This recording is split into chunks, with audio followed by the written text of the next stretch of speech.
நம்மளை ஆட்டி படைக்கிறது என்ன? வறுமை. வறுமை நம்ம என்ன பண்றோம்? வறுமையா போச்சு. மற்றதெல்லாம் கூட விட்டுறா மனுஷன். காசு மட்டும்தான் இவனுக்கு பெருசா ஈமான் அசைக்குது. அல்லாஹ் அப்படி சொல்லி காட்டுறான் குர்ஆன்ல. ஒரு மனிதனை சோதிக்கும் முகமாக அல்லாஹ் அவனுடைய ரிஸ்கை சுருக்கி விட்டான் என்று சொன்னால் யகூல் ரப்பி அஹானன், என்னுடைய ரப்பு என்னை கேவலப்படுத்தி விட்டானே, என்னை இழிவாக்கிட்டானே, மக்கள் மத்தியில என்னை மட்டம் தட்டி விட்டானேங்கறானா. காசுக்கு மட்டும் ரிஸ்க் குறைச்சான்னு வைங்க, வேற என்னத்தை குறைச்சாலும் அவனுக்கு பெருசா தெரியாது. ரிஸ்க் குறைஞ்சிட கூடாது. அவனுக்கு திருப்தி என்ன? ரெண்டு கையை எடுத்துவிட்டு 4 அரண்மனை கொடுத்து அவனுக்கு போதும் அப்படி நினைக்க ஆரம்பிச்சிருவான். அப்ப இந்த மனிதன் மற்ற எல்லாத்தையும் விட இந்த பொருளாதார இறக்கம் இருக்குல்ல, அதுதான் அவனை ஈமான் ரொம்ப ஆட்டி படைக்குது. அதுக்கு ரசூல் ஸல்லல்லாஹு அலைஹி வஸல்லம் என்ன பண்றாங்க? குர்ஆன்ல முதல்ல கேரண்டி தர்றான். ரிஸ்க்ங்கிறதுப்பா வாழ்வதற்கு தேவையான ரிஸ்க் இருக்குல்ல, அதுக்கு நான் கேரண்டி. உன்னை வாழ்வதற்கு தேவையானதுக்கு நான் பொறுப்பேற்றுக்கிட்டேன். நீ செல்வத்தை குவிச்சு அலங்காரத்துக்கு வச்சுக்கிற பாரு, அதை பொறுத்த வரைக்கும் அது நல்லவன் கெட்டவன் பார்த்து நான் தர்றது இல்லை. ஆனா வாழ்வதற்கு தேவையான அளவு இருக்கு பாரு, அதுல நான் யாருக்கும் குறைய வைக்கல.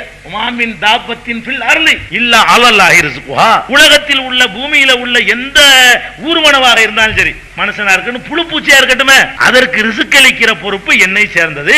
அல்லாஹ் சொல்லி காட்டுறான். அல்லாஹ் ரிஸ்க் தருவான். ரிஸ்க்குக்காக வேண்டி எவன்டையும் பணிய மாட்டேன், ரிஸ்க்குக்காக வேண்டி பல்ல காட்ட மாட்டேன், ரிஸ்க்குக்காக வேண்டி கொள்கையை விட மாட்டேன், ரிஸ்க்குக்காக வேண்டி ஹராம செய்ய மாட்டேன், ரிஸ்க்குக்காக வேண்டி எவன்டை கை கட்டி நிக்க மாட்டேன், ரிஸ்க்குக்காக வேண்டி நான் மார்க்கத்தை விட மாட்டேன்னு இருந்து பாரு. அப்படி இருந்து பார்த்தேன்னு சொன்னா ஒரு ஹராம செய்ய சொல்ற, ஒரு கடையில நிக்கிற, கடையில வேலை செஞ்சிட்டு இருக்கிற, நீ 950 போடுப்பாங்கிறாரு முதலாளி. 100 ஒரு கிலோவுக்கு உள்படி 50 போட்டு நிறுத்து கொடுங்க பாரு. நீ ரிஸ்க் அவன் தரான்னு நினைக்கிற. இப்ப போட்டா நாய் கடை கொடுக்கணும் வெளியே பார்ப்போம். தூக்கி எறிஞ்சிட்டு இந்த அக்கிரமத்தை நான் செய்ய மாட்டேன்னு வெளியே வந்து பாரு.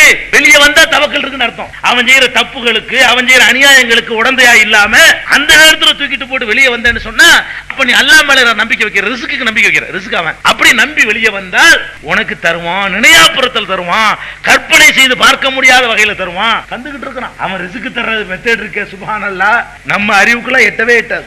இந்த பாலைவனம் ஒண்ணு உதாரணம். சவுதி அரேபியா நினைச்சு பார்த்தாலும் ஆச்சரியப்படுறோம். சவுதி அரேபியாவுல என்ன வளம் இருக்குது? புல் இருக்கா, பூண்டு இருக்குதா, நெல் இருக்குதா, தக்காளி இருக்கா, உருளைக்கிழங்கு இருக்கா, ஆப்பிள் விளையுமா?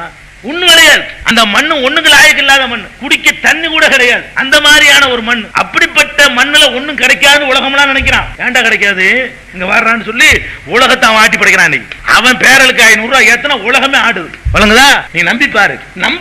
நம்பி பாரு, தருவான் அல்லாஹ் தந்துகிட்டு இருக்கான். அப்ப நம்ம நம்பணும், நம்புறது இல்ல.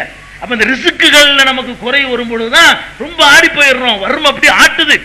என்னடா அல்லாஹ் அப்படி என்ன பண்ணிட்டேங்கிறான், அப்படி நினைக்க கூடாது.